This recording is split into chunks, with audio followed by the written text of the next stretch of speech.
Ever stop to think how much those little impulse buys on your phone are adding up to, and how many subscription payments are sneaking out of your bank account every single month? Before I started using Rocket Money, let me tell you, I had no idea. But the first time I logged in, I saved $435. I couldn't believe it. Rocket Money is a personal finance app that helps you find and cancel your unwanted subscriptions, monitors your spending, and helps lower your bills so you can grow your savings. I just love the dashboard. It shows everything in one place, even the subscriptions you forgot you signed up for. And if there's something you don't need, Rocket Money helps you cancel it. Plus, it alerts you if a bill increases or if something unusual pops up in your account. It's basically like having a personal assistant for your money. Cancel your unwanted subscriptions and reach your financial goals faster with Rocket Money. Go to rocketmoney.com/Kim today. That's rocketmoney.com/Kim. rocketmoney.com/Kim. But wait, there's more. Here's hour 4 of the Kim Komando Show. Okay, I don't know if you know this about me, but I am a total dog person. I have a 7-year-old golden retriever, and I have an 8-month-old golden retriever, Abby and Bella, of course. And you know what? They watch TV. It's the weirdest thing. We'll be in the home theater and both dogs are on the couch, like just watching whatever's going on. And maybe that's why I thought this was super interesting. The University of Wisconsin actually looked into this. What they found is that dogs only watch about 14 minutes and 8 seconds of TV a day. And when they do pay attention, it's usually because there's another dog on the screen. Okay, so herding and hunting dogs are the breeds that are most into it. Unless it's a squirrel chase or some serious barking, then they're out. And then they're just back to, doing that old thing, licking themselves. And on that happy note, welcome, ladies and gentlemen, boys and girls. It's, of course, America's largest show about all things digital, your most trusted source. It's called The Kim Komando Show because, after all, I'm America's beloved digital goddess, Kim Komando, here with you once again. And just a little reminder that if you're traveling and you're out and about, you can find my award-winning show in over 425 top stations throughout the United States. And, of course, we're streaming in your favorite radio app. And you can get The Kim Komando Show as a podcast, wherever you get your audio podcasts. And you can also get the Kim Komando Show as a video podcast by going to youtube.com/Kim Komando. And of course, a big hello and salute goes out to all of our listeners on the American Forces Network Radio, reaching over 375,000 U.S. service members. We love each and every one of you. Alrighty, then every single day I dive into at least 35, 40 different sources to make sure that I can always know exactly what's happening in the tech world and stay ahead. Because in our fast-paced world, missing out on these trends could really hold you back. And here are 5 things that you need to know about right now. And we're going to go back to 1993. Yes, that's the year that the internet really took off. It was the time of Mosaic. Yeah, what was that? The first graphical web browser. And websites began popping up. Clinton was in the White House. Democrats had control of Congress. And so many people at that time were calling for strict government control over the internet. So what does that have to do with right now? A lot. Despite enormous pressure from both inside America and from foreign countries to control the fledgling internet, Clinton and Congress held back. The internet exploded with growth and revenue. So today, despite global demands that have to do with artificial intelligence and restrictive and burdensome laws, Trump and Congress are taking a page from 32 years ago. Hands off artificial intelligence regulation. Let the data centers be built. Let's allow AI to have its chance, just like we did with the internet. Moving on to number 2, let me tell you, iPhone folks, we have a love-hate relationship with Apple. Most of us love the phone, or we're satisfied enough to just keep it and not trade it in for an Android. The hate part, oh my gosh, I can't stand it, is Apple's Siri, the AI smart assistant. Okay, Apple knows that Siri stinks, and they say that they're catching up. They're not folding in the towel just yet. But Apple's thinking, how about releasing something new and shiny and hope that will just take everybody's attention away from those AI problems? So how about a folding iPhone? The rumors are out, complete with what's purported to be real photos of a folding iPhone. They're going to call it really unique, the iPhone Fold. Yes, you're going to call it expensive. So will you pay $2,000 for a device that Samsung released 5 years ago? Me raising my hand, I will. Moving on to number 3. Things went quite differently this past spring as big tech job recruiters visited the nation's most prestigious colleges and universities, just looking for the best and brightest new talent. Now, in days past, these kids were eagerly awaiting all the job recruiters. But as I said, this year is different. The numbers are shocking. Fully 75% of this year's university graduates, especially those from the most prestigious computer engineering schools in America, they're saying, no, I don't want to work for big tech. We're talking about Apple, Google, Meta, Amazon, and the others. They're saying no to the perks, no to big tech altogether. You see, Gen Zers no longer consider tech companies as ideal employers. They want something more meaningful and having purpose. They're not sure what it is, but they know that it's not in Silicon Valley. Moving on to number 4, as a former Tesla owner who I really, truly wanted to love that car, I assure you that Teslas are loaded with a lot of problems. Now, one of the worst, you can't drive far. Recharging takes a long time.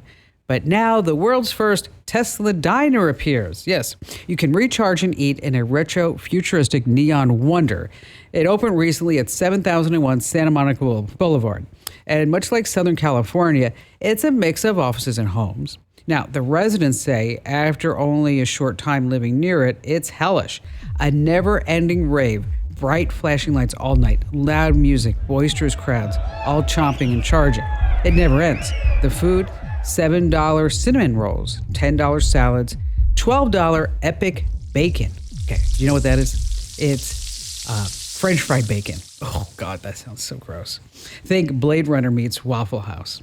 And this coming in at number 5.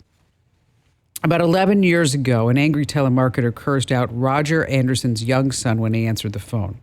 Roger said, you know what, I'm just tired of all these telemarketers taking up our time. So he decided to take action, and he found a way to get back with them. He created the Jolly Roger Telephone Company, where he sells an AI robotic voice that he designed to waste telemarketers' time. So here's how it works. When you get an unsolicited phone call, the AI voice just answers the phone. It stays right there on the line. And whenever there's a lull in conversation, when the other end goes quiet, a robot just chimes in. He just slips in there with basic responses. It's actually quite innovative. Here, take a listen. Okay, sorry. Go ahead. Who's this? What are you calling about again? This is William with Design. Just saying if there might be, some work or repair in the future that you might be thinking about doing with the home that we can leave you a good estimate with along with our references so that way you can give us a call back in the future. Right. Something maybe on the inside or outside that you might have been thinking of doing later on. Sure. So what would that be like, work, concrete work? Oh, geez, hang on. There's a bee on me. Hang on. There's a bee on my arm. Okay, Right. it goes on and on and on. So, but you kind of get the drift. He did a fantastic job. And speaking of, what do you call a Polish telemarketer? A Polish telemarketer. You ready for it? A telephone pole. Oh, yeah, that was bad. All right, coming up, we have a quick, clever fix that you're going to love. And you're going to be sitting there saying, wow, Kim Commando, you are so brilliant. How you can use your own voice on Waze to give directions, so fun. What you should not be doing with your boarding pass. And then later on, you have all this gear laying around the house just collecting dust. Well, what if I told you that you can actually rent it out for some serious cash? And of course, we have just the best callers ever in the history of radio. And you have me, Kim Commando. If you own a home, listen up. This is scary. The FBI is warning about a crime on the rise. Home title theft. And it doesn't happen the way you might think. No break-ins, no stolen keys, just a forged signature on a single piece of paper filed with the county. In minutes, criminals can transfer the title out of your name, then use your ownership to drain your equity or even sell your home. The worst part, most people don't know what's happening until they get collection or foreclosure notices in the mail. That's why I trust Home Title Lock. When you visit HometitleLock.com/Kim, you'll get a free title history report and a 14-day free trial of their $1 million triple lock protection, including 24/7 monitoring of your home's title, urgent alerts to changes, and if fraud does happen. Their U.S.-based restoration team will work to restore your title, covering costs up to $1 million. Don't wait. Protect your home and equity today. Get your free 14-day trial at HometitleLock.com/Kim. That's HometitleLock.com/Kim. All right, I want you to sit there and look at your phone right now. Do you love it? Do you even like it? Okay, if the answer is no, then you need to go to winfromkim.com right now. Why? Because you could enter to win a brand new iPhone 16 Pro, a $999 value. No purchase required. Once again, that's winfromkim.com. You might be saying, well, what's the catch, Kim Commando? The catch is this. Okay. You get subscribed to my free newsletter, which, by the way, you're going to love. On Trustpilot and on Google Reviews, it has a 5 out of 5-star rating with hundreds and hundreds and hundreds of reviews. I think like almost 700 reviews in total. So again, you want to go to winfromkim.com, winfromkim.com. So I don't think I told you about this story, Andrew. I don't think I told you about Jeff. No, you didn't tell me at all. It's a really fascinating story about a guy who went for a drive and the information that he found out along the way about how he was being tracked. Hi, Jeff. Hey there, Kim. Thanks for inviting me on. So tell us what happened. Well, first I'm answering from my Ferrari vacuum cleaner. So okay. If it gets noisy, Good. Let me know. That thing is so quiet. Yeah, so it's great, isn't it? I bought it now, and I'm going to pay for it later. Perfect. So the surveillance cameras that I wrote about, they're not the cameras that ticket you for running a red light.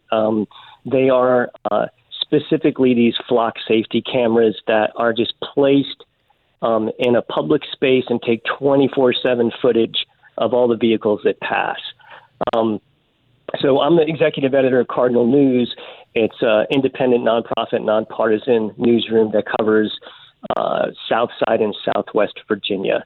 And we're always looking for like kind of big stories that start in something that has local human impact. So as we were doing some research about surveillance tech, I drive around Southwest and Southside Virginia a lot to visit my reporters because they're all remote and they're all in the towns they cover.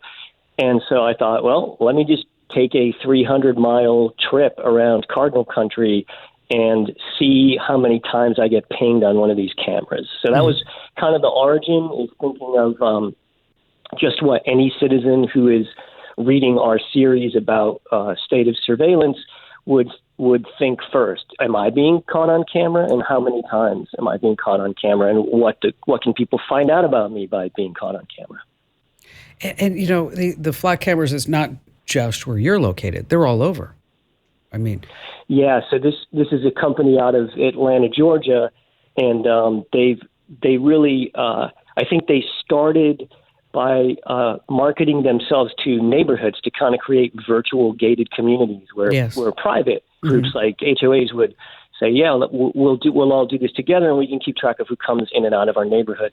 And then they realized there was money in going to small police departments and county sheriff's offices, whereas surveillance tech had largely been targeted, say, in the last 10 years, 15 years, to cities, to big cities. This was a very different approach that came from thinking about first the private sector and then realizing, well, there's a lot of funding for public safety. And in the last 3 or 4 years, that has really blown up in Virginia. And of the 100 law enforcement agencies we identified in our area, 81 of them were using some form of LPR, license plate reader technology.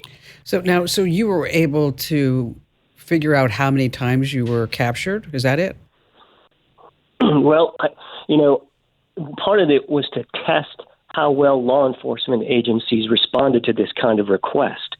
So, going through essentially 15 different territories of different police departments and county sheriff's offices over the course of this 315-mile drive, then I had to figure out, well, how do I best word this Freedom of Information Act request? Mm-hmm. And I did a test with my hometown in Stanton,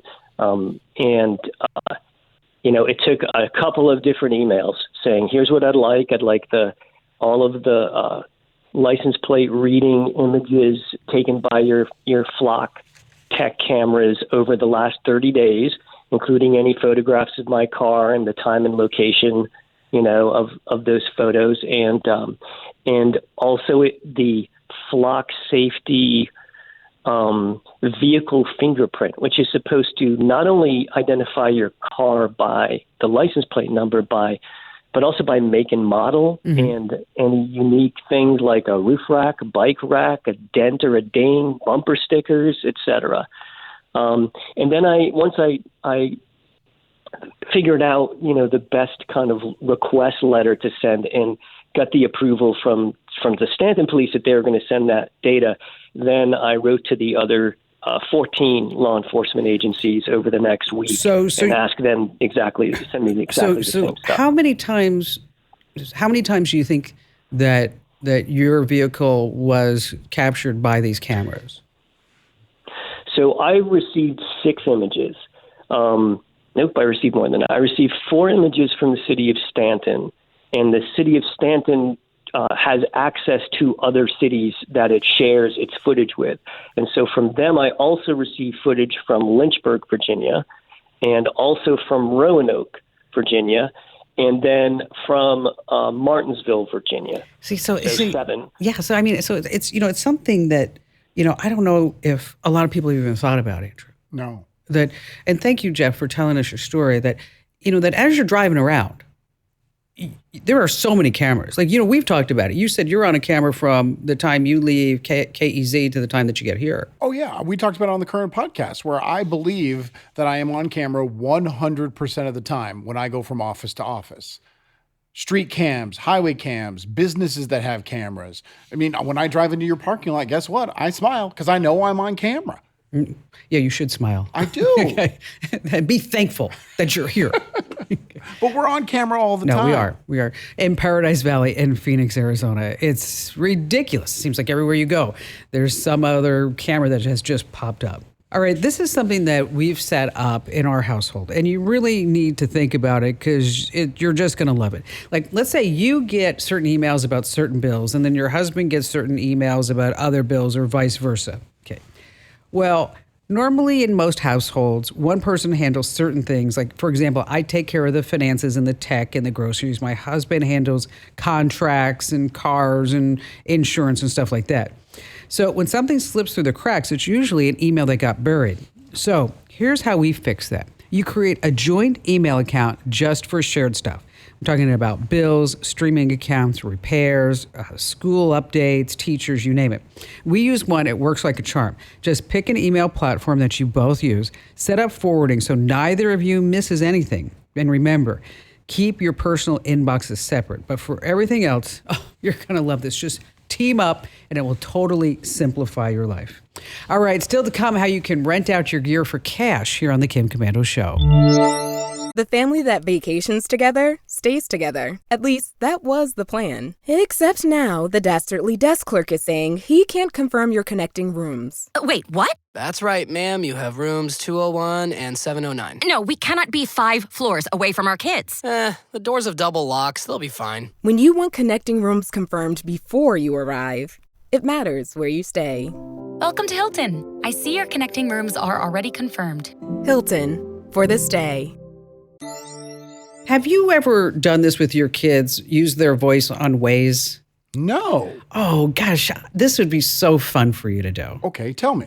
Is that Waze has different voices, of course. Okay. And you can pick like anything from Christina Aguilera. You can have a dog or a cat voice to tell you to go left or right, which I never understood. I mean, a dog? Yes, or a cat. Like, yes, exactly. Turn left. So what you can do is you can make your own voice directions in Waze. And you record various GPS instructions like start driving in a half a mile. You've arrived, turn left, turn right, smile, whatever it may be. And then so you could do that with your kids. And so then you fire up Waze and then you can pick one of the kids' voices. I get that, but then they own my kid's voice. And 30 days from now, my daughter's voicing over in commercials for, Kentucky Fried Chicken. Google says they're not going to do that. Oh, okay. Well, then never mind. I'll do it this afternoon. Don't worry about that. Sam in Austin, Texas. Hi, Sam. Yes, hello. So tell us, what's happening in your world, Sam? Oh, in my world. Well, this was an embarrassing situation that I unfortunately got involved in. It's history now, which is a good thing. But I had read your, the overview of a so-called romance scam, and of course, it started with interacting with I guess it was a young lady. I believe it was back on, Facebook, where you get introductions and you can elect to discuss whatever. But ended up texting back and forth, and over a period of 1 to 2 months, exchanging pleasantries. She told me she was helping a family member do some spot gold investing through a company called Hot Forex. Was I familiar with it? And no. But I got to watch a little bit of the so-called investing on that, and ended up sending about $6,200. But how much total did you give her? Total, probably about, let's see, 62, 10, and then 50. Okay. All right. So and then 50,000. Oh. She was asking for more and more along the way. She wanted 200 to 300,000, and so on and so forth. I never admitted that I had that availability, but again, we're doing investing. I could see it grow through that Hot Forex platform, so on and so forth. But finally, it just got to be, I was ahead probably about 30 grand, and you were never ahead, by the way. No. It's all a simulation. That's what it is. No, absolutely. Anyway, and she was insisting I send more money. I could get this to $500,000 if we did thus and thus. But anyway, so I put in I don't know if I mentioned, I did a token withdrawal through Hot Forex, which worked. I got that, about $300 back just to see if it worked. But anyway, I put in, just nervous about the whole thing. I wasn't that greedy, so I was happy with my so-called gains at the moment. And I put in a withdrawal for roughly 120 grand.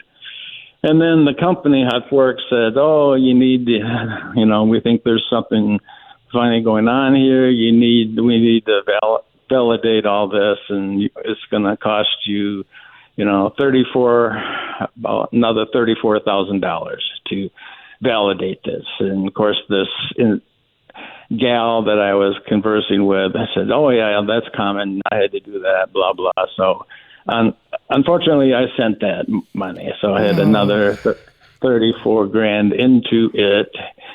And the validation came back. Oh, it was all good.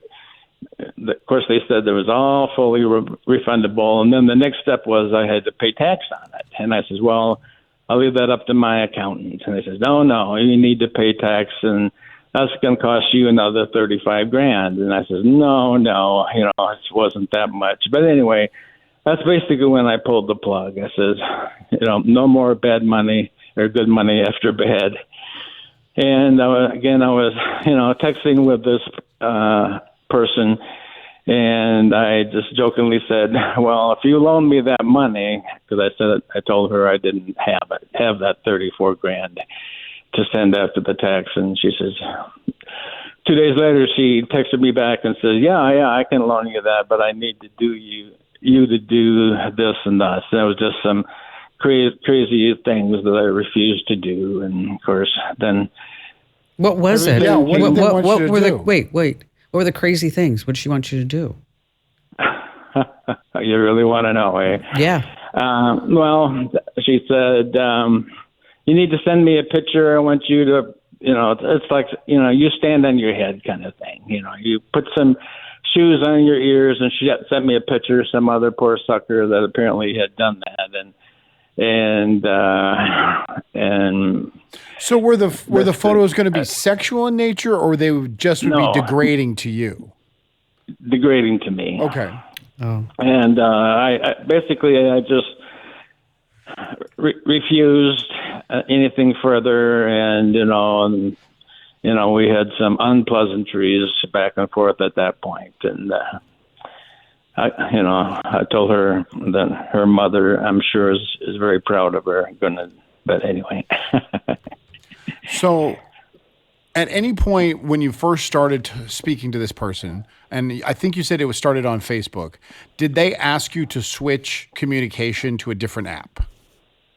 Oh, we did, because we Yes. switched it to texting on phone, just normal texting. Normal texting, okay. Oh, normal. So you didn't use WhatsApp or any Signal or Telegram, nothing? Actually, I think it was one of those. Yeah. It's been just kind of tried to avoid my mind of that. I get it. Yeah, I think it was WhatsApp. Yeah.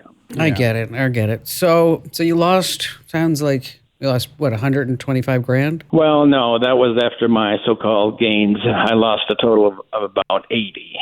Okay. Roughly 80,000. It could have been much more. Okay. I pulled the plug there, and anyway. So, did you do anything? Did you report it? Did you call the cops? Did you take any action, or are you just saying this is lost? Move on. done. Well, just the latter, I guess. I had not discussed it with anybody.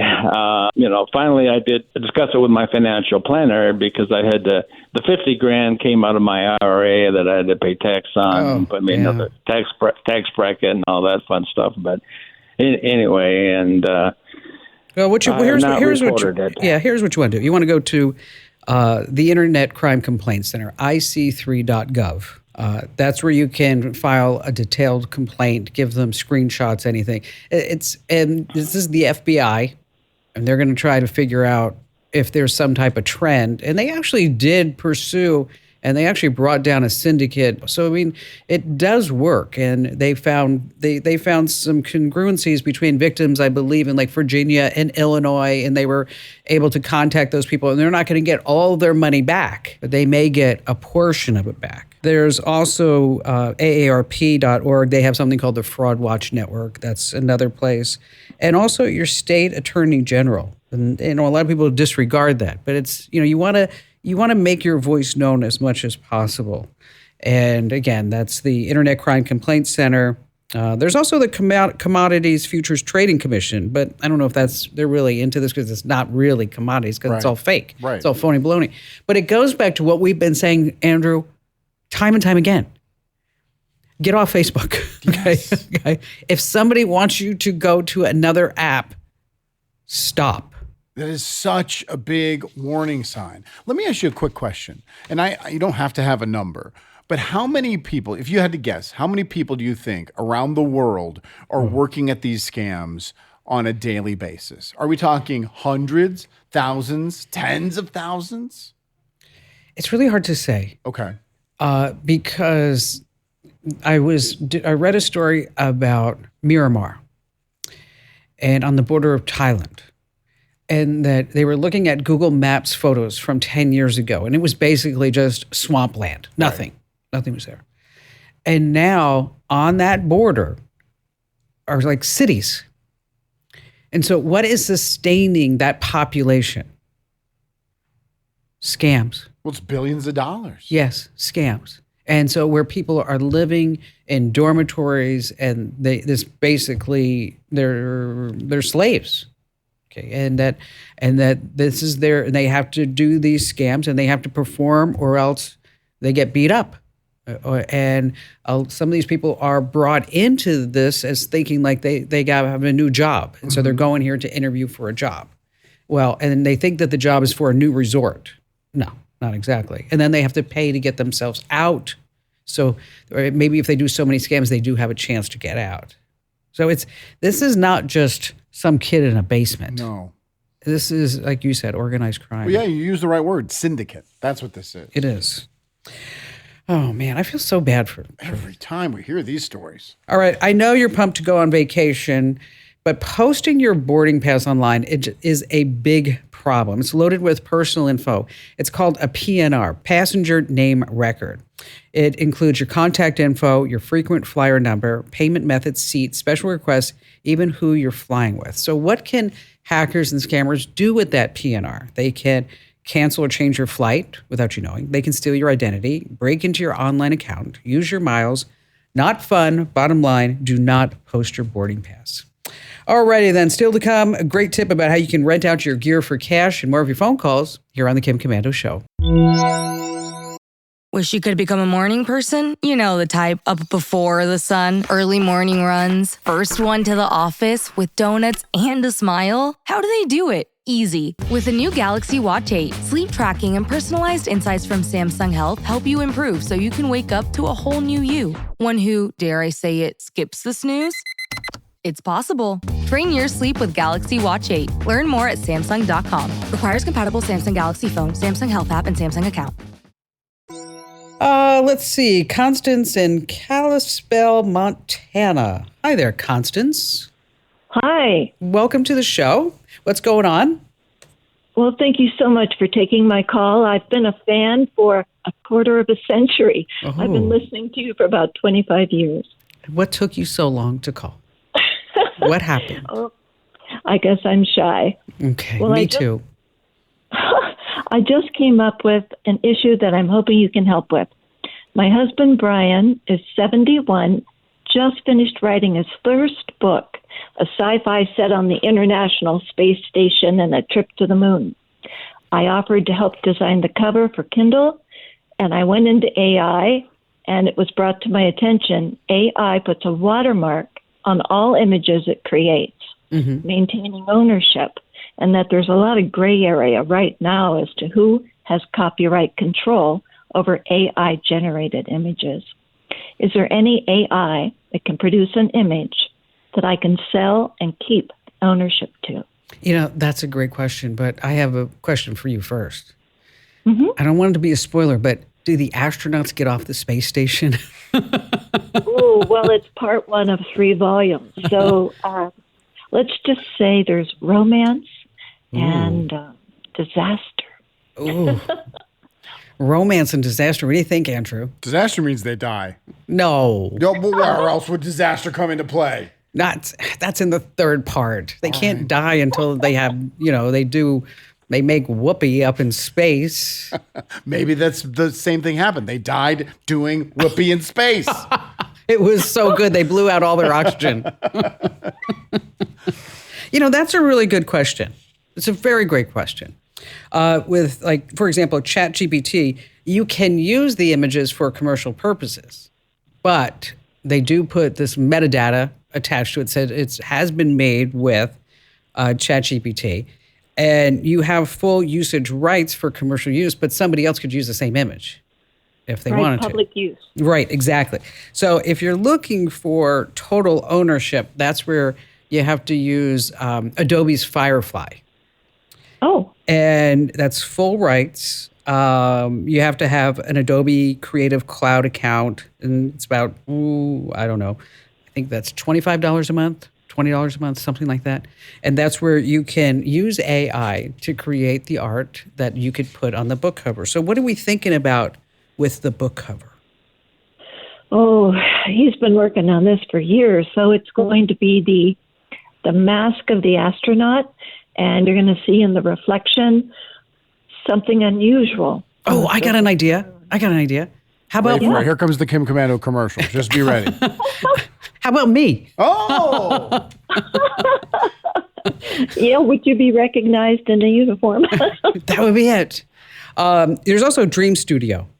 So Firefly and Dream Studio, those are the two that you can use. I forgot about Dream Studio until we were just kind of chatting it up. But it brings up an interesting question, because I've thought about this myself.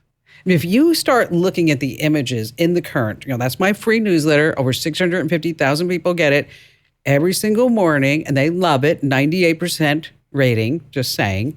So if you look at the images in the current, I've been doing them myself in ChatGPT. Okay.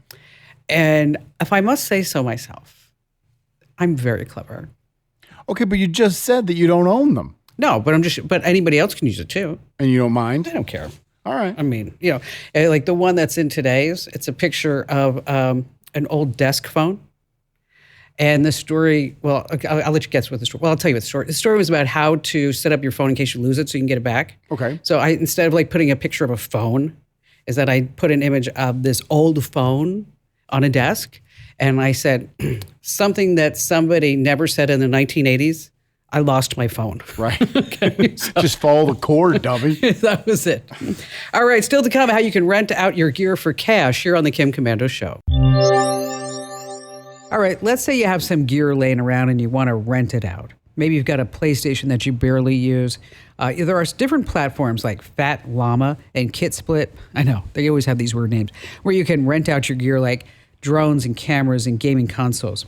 It's super easy to do. You just take photos, write a quick description, and set your price. You decide when your stuff is available, and when someone rents it, the money's yours. Now, I know what you're thinking. What if someone crashes my drone and destroys it? Now, you can buy insurance to cover damage or theft so your gear stays protected. But, of course, you always want to read the fine print and make sure that you're comfortable with all the coverage. Thanks for listening. We certainly enjoy you being here. And just another reminder that you can get The Kim Commando Show as a podcast in your favorite podcast player. And that's the end of hour 4. But I'm sure in your podcast player, there are some shows that you haven't listened to. Come on. Just fire up your podcast player and get more tech know-how, whether you're walking or on your commute or whatever you might be doing.